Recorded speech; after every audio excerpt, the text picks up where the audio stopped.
Hello and welcome to the skating lesson. I'm Dave Lees. And I'm Jonathan Byer, and I'm in the final stretches of my time teaching at Chautauqua, so I promise I'll get a haircut in like 2 weeks, folks. I promise. Okay. I got a haircut yesterday because I'm going on vacation. So we were filming this a day early and so it was like not the day to drive in, Saturday, any beach. But also it worked out that like Lake Placid knew how to finish its event before the weekend was over, which was really nice.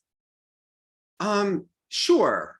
By the way, this is this and that. If you are new here, please subscribe below, smash that like button. I found it weird because the only people going to this event in Lake Placid, there's never anyone there. It's an early competition. It's an early season competition.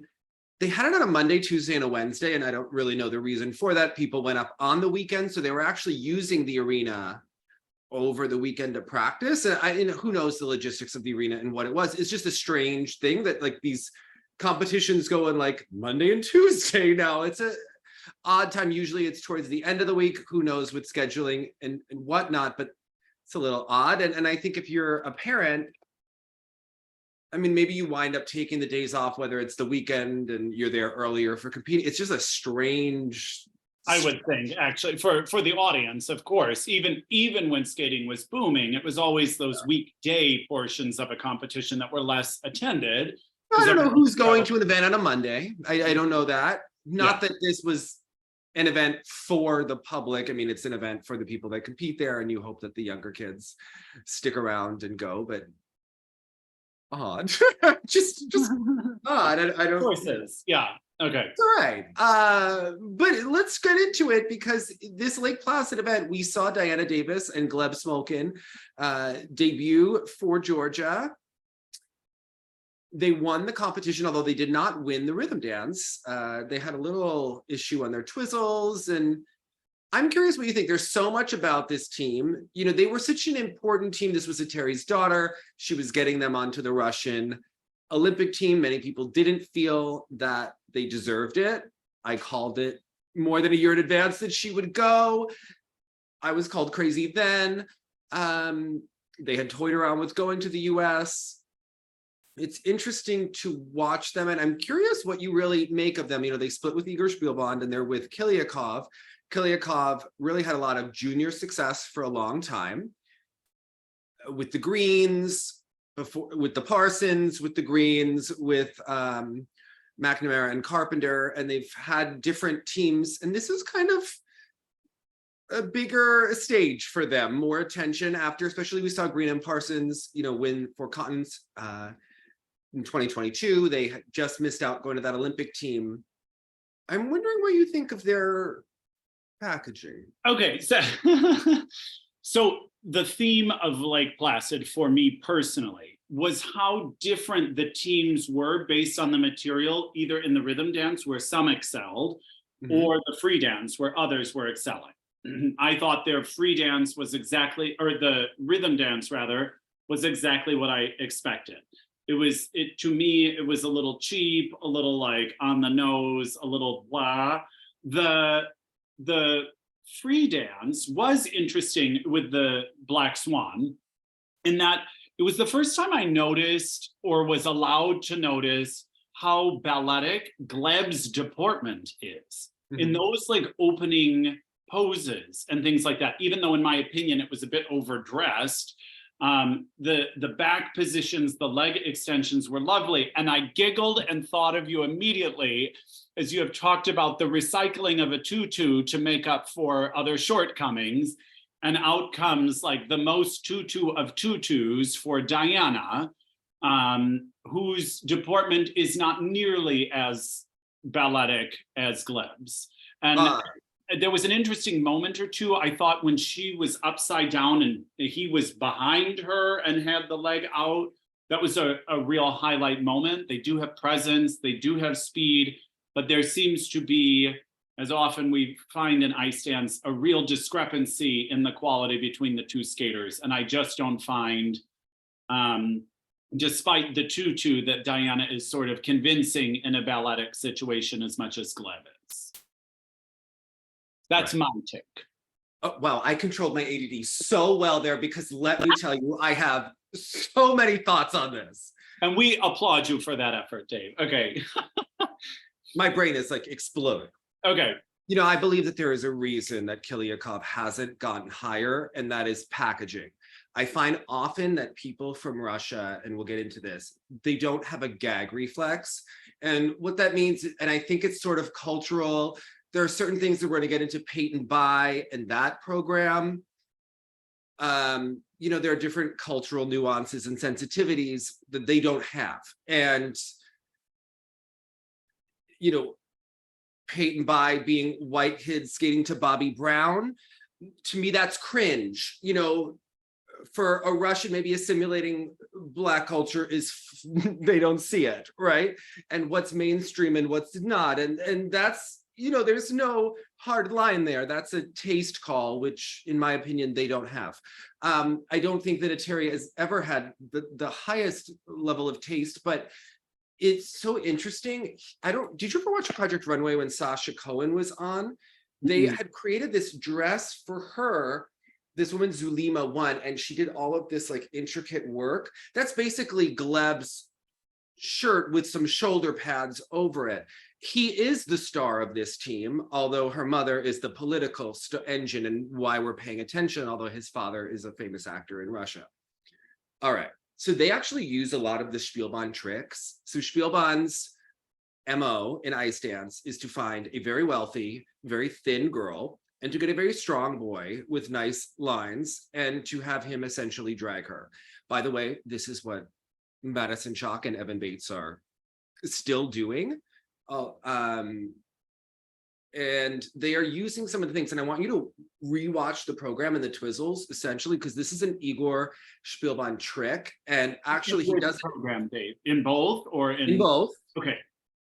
And Chalk and Bates do this all the time, and this is one of the things when Anthony and Christina switched to Scott Moyer, he didn't really do, and it's a technique when the man is much stronger than the female skater. So this is not something you would see as much from like the Browns or from like Hubble and Donahue, where the female skater is rather strong and athletic. So Gleb is a phenomenal skater. Okay, he is. Diana is less so. I know a lot of ice dancers love her body and they think, I find that she does have nice limbs, but then she doesn't really stretch her toe. I don't think that her black tights make her look classy. And I don't think that when you accentuate the heel with that material. I don't know why they did that in both programs. And to me, it looks like a heel lead instead of a pointed toe. I just think aesthetically it's a miss and something that I would get rid of. I don't think that Black Swan with black tights, it's like Black Swan from the gutter. I don't know. I don't think it's a good look. I also don't understand why we have to have, you know, you want to do Swan Lake, which is like a take on like Black Swan versus Swan Lake. I don't understand the edits. Music edits are huge in dance. They need to be seamless. They need to make sense. We don't need 75 different cuts of Swan Lake. We don't. Especially she has, you know, the tiara. We're comparing it to Ilinik and Katsalapov, which was iconic. This is not. Right. Elena Ilinik was a star. She had charisma, deportment for days, right? She had face. Diana has none of that, right? We don't even want to go into the musicality, you know, can she hear, not hear, whatever. She doesn't have that same command. And to me, both programs emphasize it. And I think that Swan Lake puts more emphasis on the female skater when he's really the star of this team, right? Yeah. She can give like face in static elements. She's not gorgeous in lifts. She hasn't figured out how to use her limbs. They copy the Hubble and Donahue program, but she doesn't hit a beautiful position. Her one leg is up and the other leg is bent, but it's not really pointed and bent. It's just like awkwardly positioned, right? And then it's a combo and they go into the rotation, which again, isn't a beautiful position. Now, you're a ballerina, the tutu is up, there's more emphasis on it. Everything is drawing attention to her. She's not being an effective flower. And to me, that's a knock against them. And that comes on to the coach and the packaging, and this is an issue. Okay, so the Spielbahn trick that they do well is there's the long board and the short board in skating, right? when the male is stronger, watch the twizzle pattern whenever they switch sides, right? And you'll notice that he is often on the outside. So he starts the twizzle pattern and they're like on these short boards, but they're going to go against the long boards, right? So they're starting and he's on the outside. Notice that he's always on the outside of the pattern. They end by these short boards and he's on the outside of the rink and she's closer to the blue line in hockey. So like they're going and he's outside. So he's covering a tremendous amount of distance and like retrogressing and essing.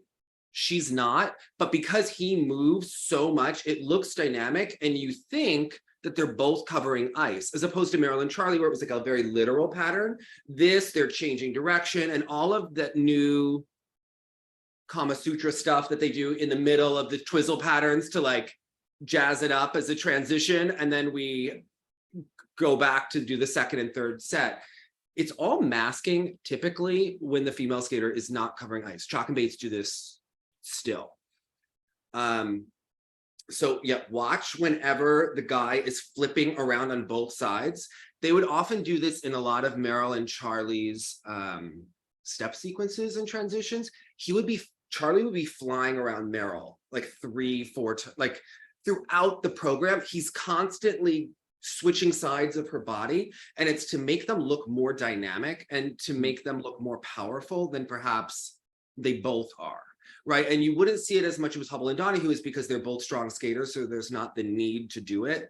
And then that's kind of where you get the sense that someone is dragging the other skater. And oftentimes Charlie would be like doing like Arabians over Meryl, right? But that's also a way to make them look super impressive, but they're also using it to gain speed, like a whip action, right? So in there, it's like different strategies to make the skaters both look more dynamic. So I think that they do it relatively well.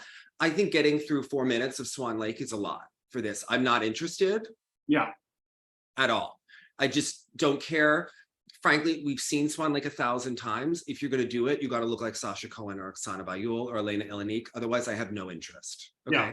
Even Ashley Wagner, I thought that was a tough watch. I think they make Ashley look like Margot Fontaine. Okay. Mm-hmm. All right. And there were people that loved it. I thought it was kind of Halloween costumey. To me, that's so elevated compared to this. This is just a miss to me. There's nothing special about it. And now that they're not a Russian team, there's no reason to have to put them near the top. I think that he has a lot of strengths. I think this program is a miss. I also think the father for his son gave them a reduxed version of the Duchesne program, but like he has like this like gray outfit on where they like spray painted muscles. Yeah, it looked like a joke, like a little kid's like pajamas with like big muscles painted on or something like that, and a skirt. People didn't like some of the Green and Parsons, the costumes for their free program. I also find the Lorraine McNamara hot pants in every color a little uncomfortable at this point. Like every season we did it in red, now we're doing it in blue. I don't know, and I think that they have some lovely qualities, but I think that it's overall not the best. I like picking different Michael Jackson songs, but I do think that unless you've watched the Bad 25 documentary, do you even remember Liberian Girl? I don't know that a lot of people do. I think that the 80s, and this is across the board, I feel like it's not working so far. And I know that these are like the C list teams, the B- list skaters. So far, I find it awkward because I think it's a little too old for the skaters. It's maybe okay for the audience, but I find that none of them capture the feeling. And when Tessa and Scott did Prince, it was almost like they were old enough to get it. Maybe they had seen Prince on VH1 as kids and they kind of understood it. I find that the kids miss the reference, right? And it's like, it almost becomes like a 80s costume party, only they don't like know what that is, right? It would be like if we're gonna have a 70s party and like, I don't know, what are we gonna do? Like wear a peace sign and some like bell bottom power stuff. Like it would just feel outfit. Yeah. It would be weird, right? Like it wouldn't be effective. And I find that it's not a great theme for the kids overall. I haven't seen one rhythm dance that I've really liked so far with the 80s Right. music. Yeah. And it's weird because it should work. There's a lot of fun music, but then you get into weird things like Peyton By mixing Bobby Brown and Run DMC. And So for instance, that was another example, like Peyton By, that was a tough rhythm dance for me to watch, but they were the ones felt that like watching, it's like when have you ever been in a, like, to me, it's like when you ever seen like a dad dance at a wedding, you know, like, oh God, you know, when you're just like that secondhand embarrassment. corny. Yeah. Corny. Yeah. Not And even cheesy, but corny. Yeah. that's what a lot of these teams are up against. And I think it's a lot of it is the coaches picking the music. And I don't think that it's effective. Because then for Peyton By, who then turned around and did Scheherazade for the free dance, right? That was I think it's them. both Sylvian dances. I don't think it was, but whatever, you know. This did it for some reason to Scheherazade, but I was like, but yet they're also including other pieces definitely in there. That I found very effective. I think that was probably my favorite free dance of this particular event. And it just showed to me how much more interesting they can be with the right music. Because the rhythm dance was so funny is both Igor Marina did the same thing for one of their lower ranked teams. And they're so made for each other, Igor and Marina. Like, you can see the amount of investment they're putting in Peyton By basically copying what Marilyn Charlie did in 2014. Right. So funny because you know what Marina did? She gave the Azerbaijan team, Adrian Carhart, and I don't know, the one that, whatever guys she bought. They have 3 former Soviets for each one of the Carhart siblings. God love them. They have the money to do it.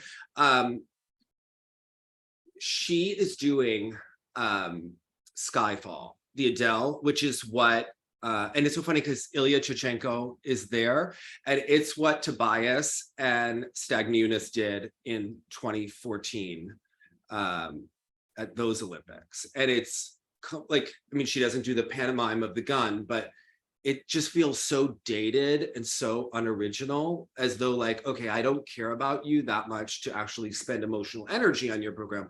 I'm just going to whip out a trick we did before and be done.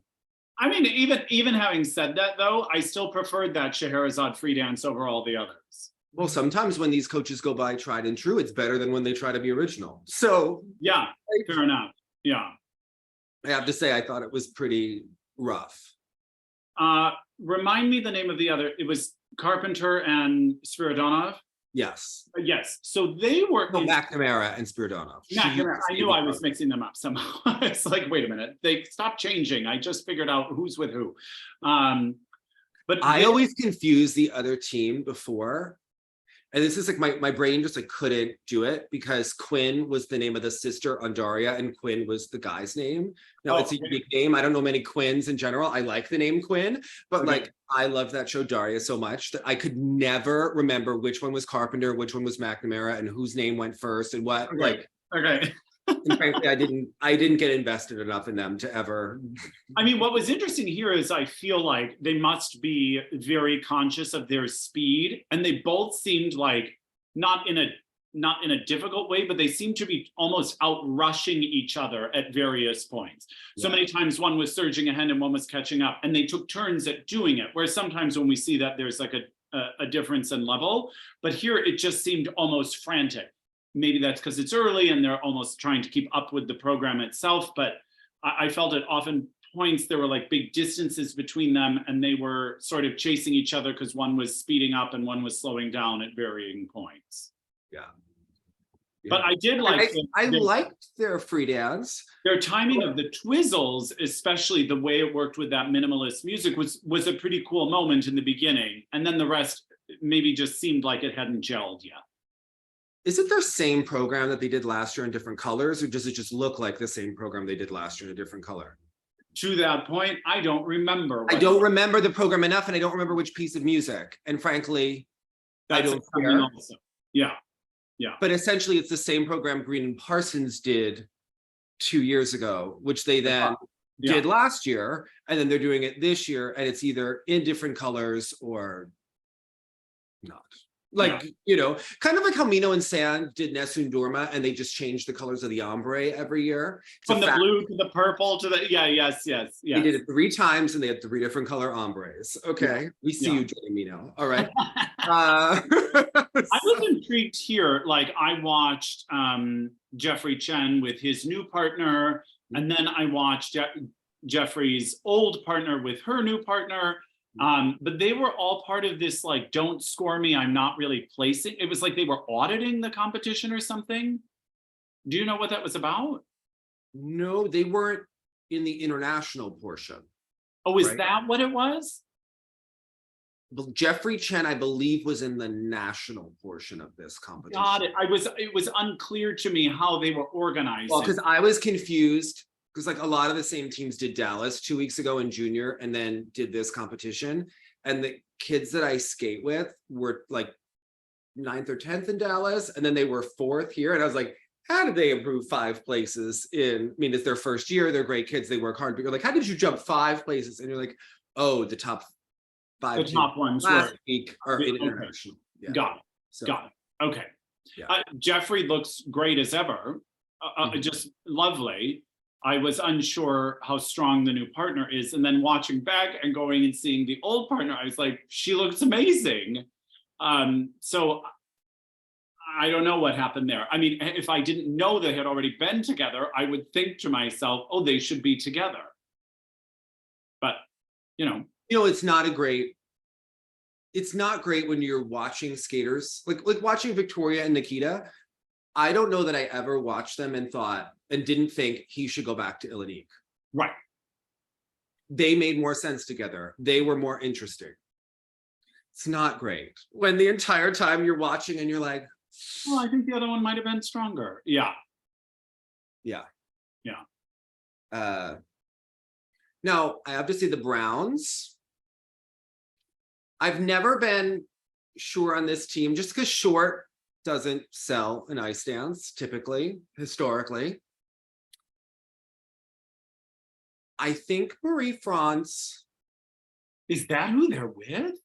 Listen, they're very smart. They're part-time with Marie-France, which is almost like, are they who's going to replace Hawaii and Baker should they retire? Who's getting that slot? Because Green and Parsons went with Charlie. So do they get that spot if Hawaii and Baker retire? Do they get to go to? And it certainly helps their coaches because it helps with the packaging. You know what was great about the free dance? It was not classy. When she fell. But she did fall. Whatever. But the program as constructed was classy in a way.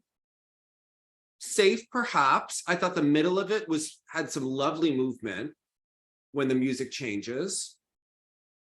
I thought it made them look smooth and like they had edges. And I never felt like they were tacky in a way like with Diana and Gleb, where there's an ick factor. And I thought, oh, that was very professionally done. They've improved. You know, do I think that they're going to make it?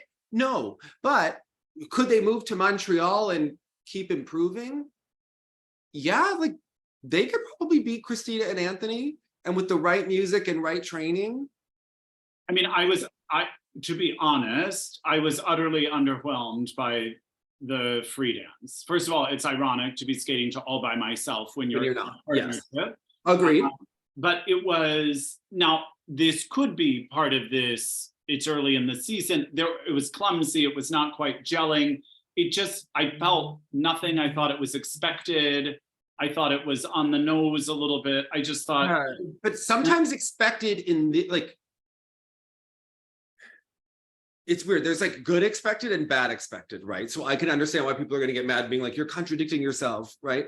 You liked the patent by, which you felt was expected. It was more engaging, even though it was expected. And this was expected and didn't sort of come alive. Didn't engage me with the version of All by Myself. The middle, I really liked. To the middle, to the end. It's so funny. The program didn't start great for me. Like I didn't think like, oh, wow.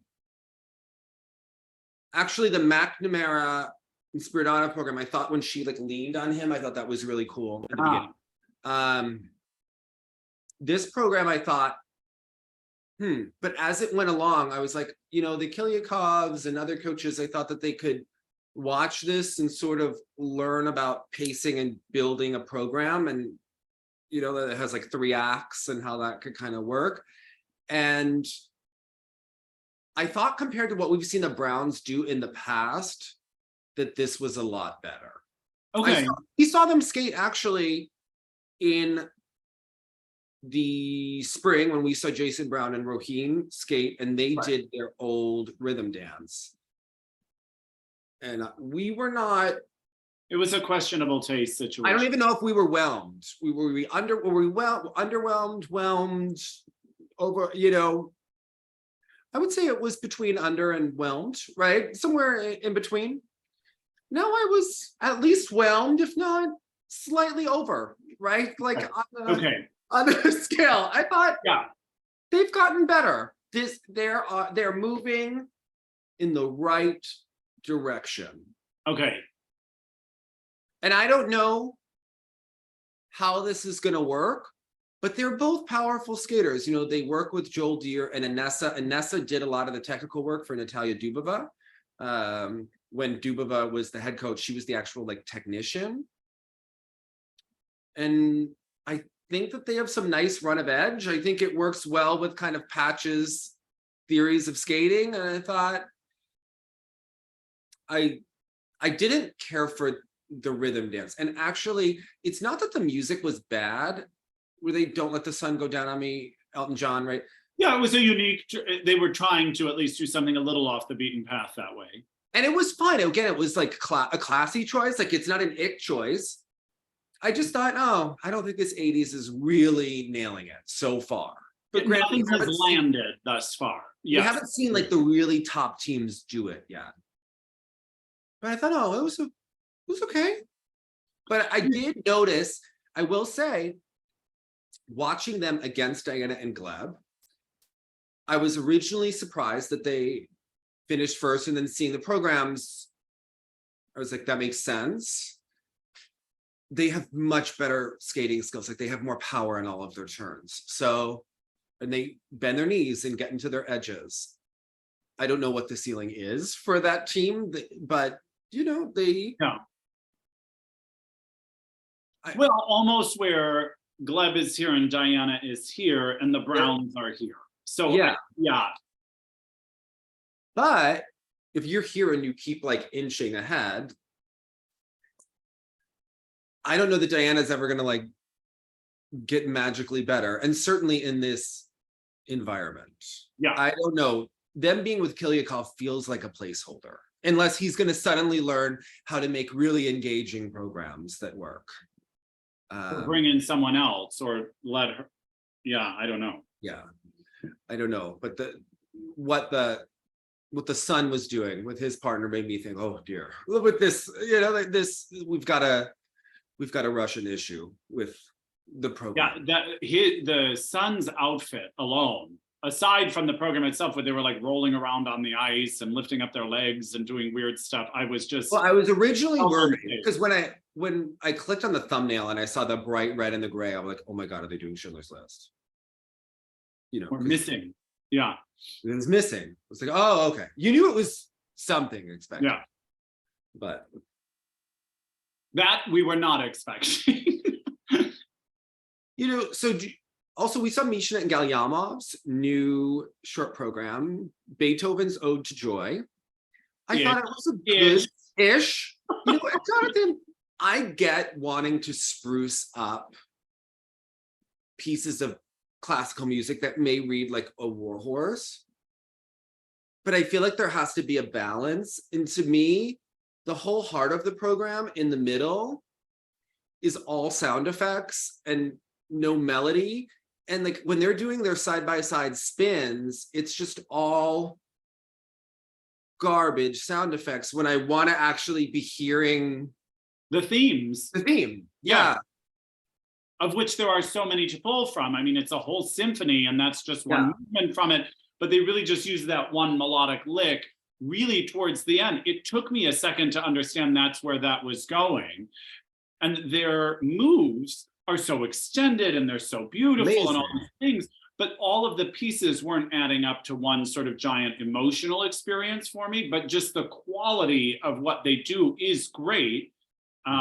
It just, I didn't know what I was supposed to feel at the end or during, quite frankly. I find that the sound effects can make it unsatisfying as to listen, and that reflects how you view the team, right? When they're doing this program, I didn't think that it was constructed musically in a great way. I thought that their actual elements looked spectacular. Yes. And extension and movement and pictures created, all lovely. Yeah. I just wasn't sure what it was all adding up to. I didn't get it. And it was weird because we watched that program and then we watched Peter's program, right? Gumene? And it looked like there's a giant disco ball that hangs from the top of the ice rink, unless I was misseeing and it was like the reflection of a vent or something like that, but it was rather distracting. I rewatch and look at that. Okay. Also this week, should we do Yuzu first or Russia? Let's do Russia first. We'll stick with our theme. Yes, okay. Sofia Samodelkina wants to switch to Kazakhstan. She was able to get an expedited passport, as always happens in these countries, but the Russian Fed says that they don't want to release her. But then it was said that there's an option that they could be paid off, which that was done in the late 90s and the early 2000s. There are many New York Times articles about it. Google Tara Modlin, New York Times, 1999, I think, and that will come up. And it used to be called a phenomenon called Rent-a-Russian, kind of like how all three Carhart siblings have former Soviet partners. Just a thing that and again, teams did, and this is. But to know that the federation's anger in those situations is about the idea that they have invested so much money, that they. But are they really angry? See, that there's real, there's a difference. Sometimes Russian anger is performative, right? They always say that they don't care, but then they want money, but then like how they speak on all sides of their mouths, like even from Tarasova, like she contradicted herself in every quote. Right. This is expected. I don't consider them her talent. Okay. If it was someone they really cared about, like Medvedeva, she wanted to switch to, or like Petrosian. People always ask, why didn't Medvedeva switch to Armenia? Why doesn't she switch to Canada? One, the Russian Federation will never allow it. Two, it will kill her career forever in Russia. She makes money as a fan, an ambassador of watching one of the soccer teams play in Russia. You know, she could coach and learn to skate in Canada, right, along with the rest, or she can make money, right? Be a full celebrity, kill her forever. Same thing with Petrosian. Even if she's one of the chosen few that remains in skating, I'm sure that would be incentivized for her. Now, she may never get to compete internationally, but or may or may not, right? So Samodelkina, at the end of the day, she was getting lost in that second. That coach, again, Eteri organizes these girls very well. They know when to put the quads in and when not to, if you agree with their practices or not, but they tend to be more consistent than some of the other schools. And this coach has not broken through at the highest level. He has a lot of people that like his stuff. Some people don't think he's as good. I've always just found the skaters a little bit uneven. Samodelkina, I don't think she's going to make it in Russia. So I don't think her going to Kazakhstan poses a threat to any of the Russian skaters. I agree. I do think I have kind of two schools of thought. One, I don't know how long the Russian government will want to keep funding all sports while they're out of sports, should they or not come back. Although if they do come back, they may want her for depth to push the other girls, but they likely have enough. If they are out of competition, remember this coming season, they have to have a whole nother like series of competitions on TV and kind of create interest where there's not much because they're not competing internationally. And now it's like last year they were out for 1 year. So rah, rah, let's show how much better we are than everyone else. Well, now it's like 2 years. What's the point? Right. All right, we're competing against ourselves. And only more question marks for the future. Yeah. Yeah, I don't know. It's to me, it's harder to get invested. For a viewer, I imagine the ratings won't be great. So if they lose her, that is like one of the better skaters that they sort of need to create interest. But at the end of the day, I think that they will accept a sum of money to allow her to go to Kazakhstan. And then should they be allowed back into competition? But it should be paid by whom? The Kazakhstan Federation. The Kazakhstan Federation. Okay. Yeah. Okay. Listen, if she's at Kazakhstan and they play nice, it just furthers their relationship with that federation. And then should Russia be allowed back in? That's another judge in their pocket. Yeah.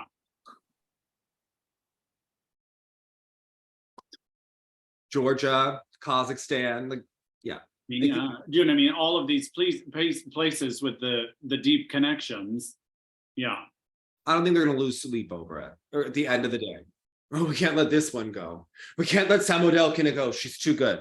Well, as a junior, she was on the up and up, but like you're saying, you know, for better or for worse, the eteri girls with their quads did create a consistency, and with her, you just, when it was on, and when it wasn't, it definitely wasn't. So not what that federation is accustomed to in their female skaters. I think they'll act like they aren't going to let her go because they don't want everyone to think that they can leave.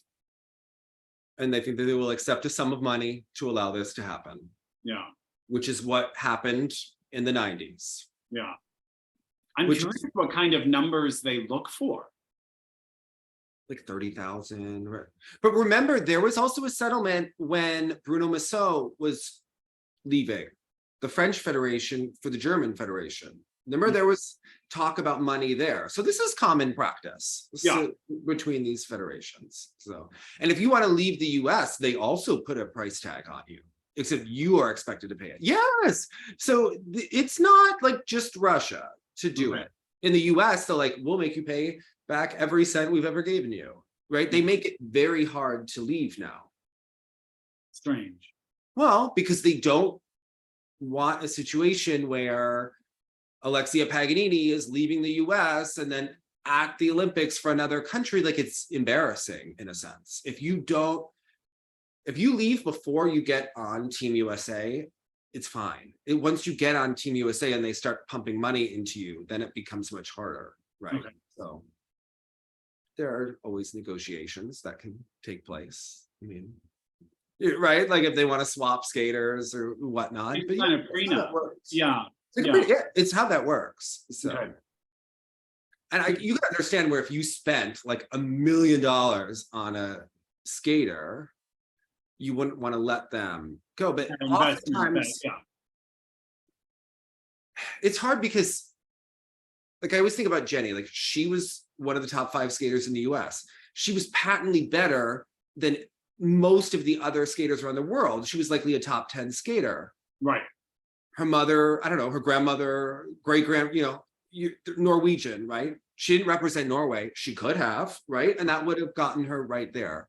Does that mean that the skater below her is better? No, it's just the international game, right? I think I understand when people are switching federations for partners, especially in pairs or in dance, where it's hard to like find someone suited to you. I think that there's so much inequality. I think when you're leaving in singles because there's too much depth, it's a little different. There's a little bit of a side door aspect, but Samodelkina, she's a top skater. If Russia had more spots, would she get to go to Worlds? Yeah. So whatever. I don't care. It doesn't. But these federations can be so funny. I mean, I even remember back to that Jutta Müller documentary when she's talking about her daughter Gabi Seifert not even being allowed to tour because her payback to the federation was that she had to stay in East Germany and teach other skaters. Yeah. Like these federations do seem very entitled. Yeah. Also, the strangest announcement this week came out that Yuzuru Hanyu is going to get married or is married or. Yeah, and now I felt like it was lost in translation, although there were immediately a million articles, but there was, it wasn't like Yuzuru Hanyu is engaged, right? There was no mention, there's no mention that, oh, Yuzuru Hanyu has been dating. Shrouded in mystery, who is the person, like when, where, what. The funniest thing I read was Yuzuru Hanyu is marrying George Glass, which is an old Brady Bunch reference. Remember when about the missing person or whatever? Yeah. When Jan goes, I have a boyfriend. Yeah. What's his name? Glass. George Glass. Because the person doesn't exist, right? That's a joke. Right. It's only because, granted, it's lost on you. It's going to be lost on half the people. They're going to be like, I was with you. That's what I meant by the missing. They're like, he's not dating anyone named George.